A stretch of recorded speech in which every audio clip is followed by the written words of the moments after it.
আসসালামু আলাইকুম। মালিহা হোসাইন স্বাগত জানাচ্ছি এনটিভির দুপুরের খবরে। ক্রাউন সিমেন্ট শিরোনাম দেখছিলেন, এবার পুরো খবর।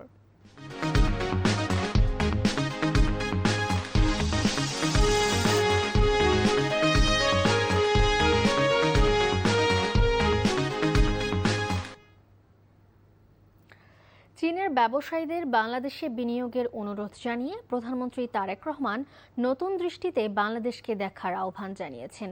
বিনিয়োগকারীদের লভ্যাংশ এবং মুনাফা নিরাপত্তার অঙ্গীকারও করেন তিনি। বেইজিংয়ে বাংলাদেশ ইনভেস্টমেন্ট ফোরাম শীর্ষক কনফারেন্সে তিনি এসব কথা বলেন।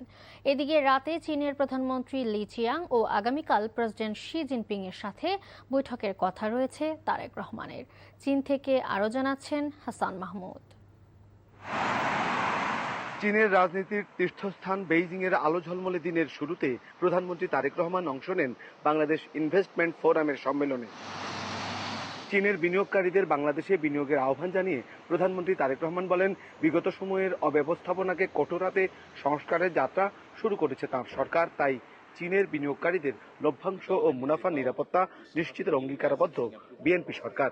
We are developing dedicated industrial landing points for Chinese investors, including the Chinese Economic and Industrial Zone in Anora and the Second Economic Zone in Mongla. Chinese investors should not have to wait until they arrive in Bangladesh to receive support and help you move faster from interest to decision. We are also working hard to improve our broader investment ecosystem. The government is about to start a new licensing approval process which will allow new businesses to start operation in Bangladesh in less than 15 days. চীনের বিনিয়োগকারীদের সমস্যা নিরসনে বেইজিংয়ে বিনিয়োগ কার্যালয় খোলার প্রতিশ্রুতি দিয়ে প্রধানমন্ত্রী বলেন, চীন বাংলাদেশের সম্পর্ক আস্থা আর বিশ্বাসের, তাই বেইজিংয়ের সাথে কাজ করতে চায় ঢাকা।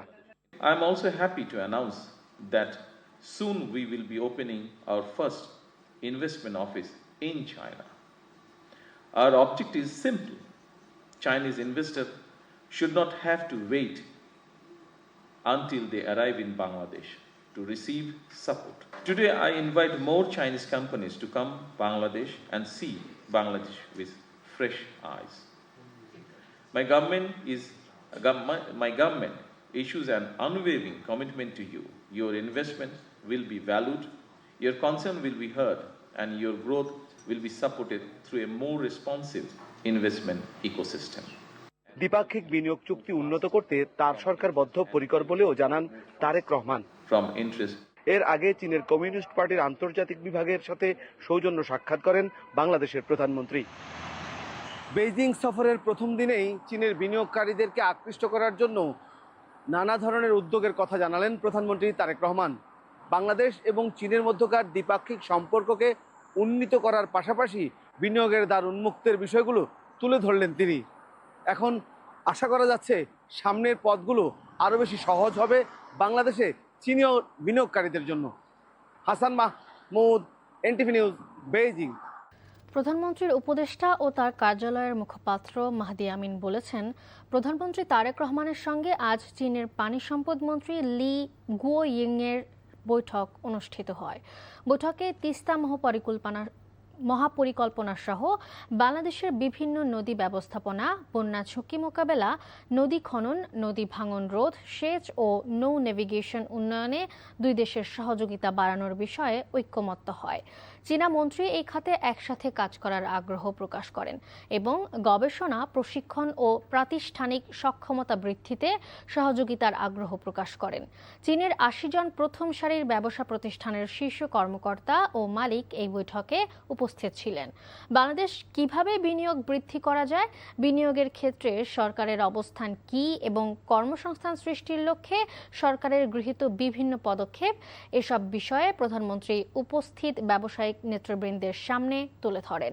একই সঙ্গে চীনা প্রতিষ্ঠানগুলো তাদের প্রত্যাশা, পরিকল্পনা এবং বিনিয়োগ সংশ্লিষ্ট বিভিন্ন তথ্য প্রধানমন্ত্রীর সামনে উপস্থাপন করে। বাংলাদেশের বিভিন্ন নদীর ব্যবস্থাপনা, বন্যা ঝুঁকি মোকাবেলা, নদী খনন, নদী ভাঙন রোধ, সেচ ও নৌ নেভিগেশন সহ বিভিন্ন ক্ষমতা বৃদ্ধিতে বাংলাদেশকে সহযোগিতা করবার আগ্রহ দেখিয়েছেন। ইতিমধ্যে বাংলাদেশে বিনিয়োগ বৃদ্ধির লক্ষ্য নিয়ে আজ সকালে China council for the promotion of international trade, যেটি CCPIT নামে পরিচিত, এবং বাংলাদেশের বিডা, এই দুই প্রতিষ্ঠানের যৌথ উদ্যোগে ইনভেস্ট বাংলাদেশ নামে একটি অনুষ্ঠানের আয়োজন করা হয়েছে। সেখানে চীনের 80 জন প্রথম সারির ব্যবসা প্রতিষ্ঠানের শীর্ষ কর্মকর্তা কিংবা মালিকগণ উপস্থিত ছিলেন। মাননীয় প্রধানমন্ত্রী জনাব তারেক রহমান চীনের বিনিয়োগকারীদের বাংলাদেশে বিনিয়োগের আহ্বান জানিয়ে বলেন, অর্থনৈতিক ও প্রশাসনিক সংস্কারের মাধ্যমে বাংলাদেশের উৎপাদন ও শিল্প খাতের নতুন গন্তব্য হিসেবে একটি প্রতিযোগিতামূলক, নির্ভরযোগ্য ও লাভজনক অংশীদার হওয়ার জন্য প্রস্তুত। বিএনপি ও চীন কমিউনিস্ট পার্টির মধ্যে সমঝোতা স্মারক স্বাক্ষরিত হয়েছে। চীনের স্থানীয় সময় সকাল 8:45 বেইজিংয়ের রাষ্ট্রীয় দিয়াও ইউ তাই অতিথি ভবনে এই সমঝোতা স্মারক স্বাক্ষরিত হয়। বিএনপির পক্ষে প্রধানমন্ত্রীর পররাষ্ট্র বিষয়ক উপদেষ্টা ও বিএনপির যুগ্ম মহাসচিব হুমায়ুন কবির এবং চীনের কমিউনিস্ট পার্টির আন্তর্জাতিক বিভাগের মন্ত্রী লিউ হাইজিন সমঝোতা স্মারকে স্বাক্ষর করেন। এ সময় তথ্য ও সম্প্রচার মন্ত্রী জহিরুদ্দিন স্বপন, পানি সম্পদ মন্ত্রী শহীদউদ্দিন চৌধুরী অ্যানি, বেসামরিক বিমান ও পর্যটন মন্ত্রী এম রশিদুজ্জামান মিল্লাত এবং ঢাকায় নিযুক্ত চীনের রাষ্ট্রদূত উপস্থিত ছিলেন। বিদ্যমান আইন দিয়ে মাদকের বিরুদ্ধে কার্যকর লড়াই করা সম্ভব নয় জানিয়ে স্বরাষ্ট্রমন্ত্রী সালাউদ্দিন আহমেদ বলেছেন, আইনটি সংস্কার করে শীঘ্রই তা সংসদে পাশ করা হবে। মাদক দ্রব্যের জন্য আলাদা ট্রাইব্যুনাল সৃজনের প্রস্তাব দিয়েছি, পাশাপাশি এখতিয়ার সম্পন্ন আদালতও থাকবে। মাদক ব্যবসায়ীদেরকে ধরার পরে থানায় সুপর্দ করার আগে, এফআইআর করার আগে মধ্যবর্তী একটা সময়ে রাখতে হয়। সেই রাখার জন্য আমাদের কোনো হাজতখানা নাই, হাজতখানার ব্যবস্থা রাখা হচ্ছে, ট্রান্সপোর্টেশনের ব্যবস্থা রাখা হচ্ছে, ডগ স্কোয়াডের ব্যবস্থা রাখা হচ্ছে, অত্যাধুনিক অস্ত্র দেয়া হবে। তো এগুলো করার পরে আমরা একটা অপারেশনে যাব। সেই আইনটা আগামী কয়েকদিনের ভিতরে পার্লামেন্টে উঠবে ইনশাআল্লাহ। ডেঙ্গু নিয়ন্ত্রণে কেবল সরকারি উদ্যোগ যথেষ্ট নয়, সাধারণ মানুষকেও সচেতন হওয়ার আহ্বান জানিয়েছেন স্থানীয় সরকার প্রতিমন্ত্রী মীর শাহে আলম। সকালে রাজধানীর ঝিগাতলায় ডেঙ্গু ও চিকুনগুনিয়া রোধে সিটি কর্পোরেশনের অভিযানে তিনি একথা বলেন। প্রতিটি ওয়ার্ডে এই চিরুনি অভিযান এবং সচেতনতামূলক কার্যক্রম চলবে বলেও জানান তিনি। অভিযানে এডিস মশার লার্ভা পাওয়ায় দুটি নির্মাণাধীন ভবনকে 1 লাখ টাকা করে জরিমানা করা হয়েছে। নগরবাসীকে নিজ নিজ আঙ্গিনা পরিষ্কার রাখারও অনুরোধ জানান প্রতিমন্ত্রী। এ সময় জমে থাকা আবর্জনা দ্রুত পরিষ্কার করতে সিটি কর্পোরেশনকে নির্দেশনা দেন তিনি।